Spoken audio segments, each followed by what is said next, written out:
Patapang ng patapang ang Philippine Coast Guard. Nakipag face-to-face kasi ang BRP Cabra sa higanting barko ng China na CCG-3302. Tinangka kasi ng Chinese Coast Guard na lumapit na naman ng Zambales. Pero hinarang na agad ito ng barko ng PCG.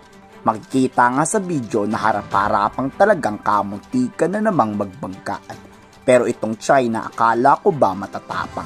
Bakit hindi nyo ituloy yung pagbangga nyo sa amin? Bakit kayo lumihis ng landas? Nagdadalawang isip na ba kayo? Tinayuan lang kayo ng maliit na barko ng Philippine Coast Guard. Today, we publicized an incident wherein China Coast Guard 3302 conducted a dangerous maneuver while being challenged by the Philippine Coast Guard vessel. Disregarding the collision regulation, they appeared to be moving forward on head-to-head collision towards the Philippine Coast Guard vessel, which is relatively smaller compared with this China Coast Guard. BRP Cabra only has an overall length of 44 meters, and the China Coast Guard has an approximation of 99 meters. Nagpalitan nga ng radio challenge ang China at PCG.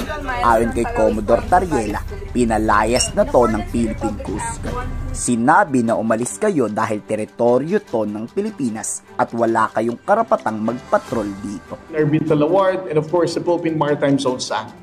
What the Chinese Coast Guard is claiming is that they are also carrying out a legitimate maritime operation in which we are challenging it. We are telling them that they do not possess any legal authority to claim such operation. Ngayong umaga nga ay patuloy itong itinataboy ng Philippine Coast Guard palabas ng ating EEZ.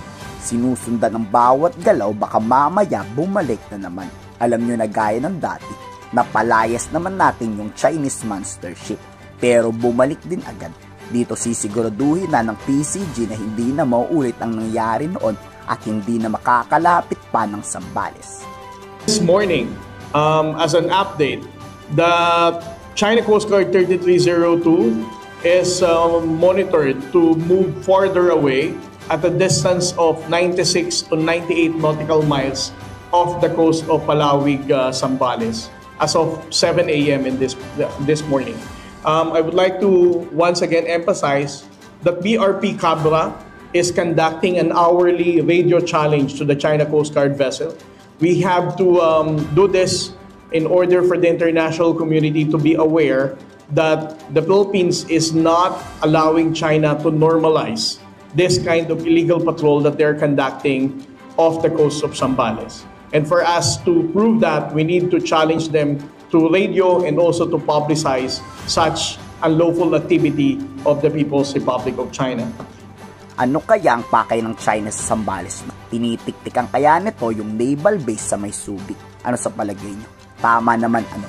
Tinitignan ng China kung ano bang mga warship at kanino mga bansa galing ang mga barkong pandigmang nasa Zambales. Kayo, ikomento sa baba ang saloobin.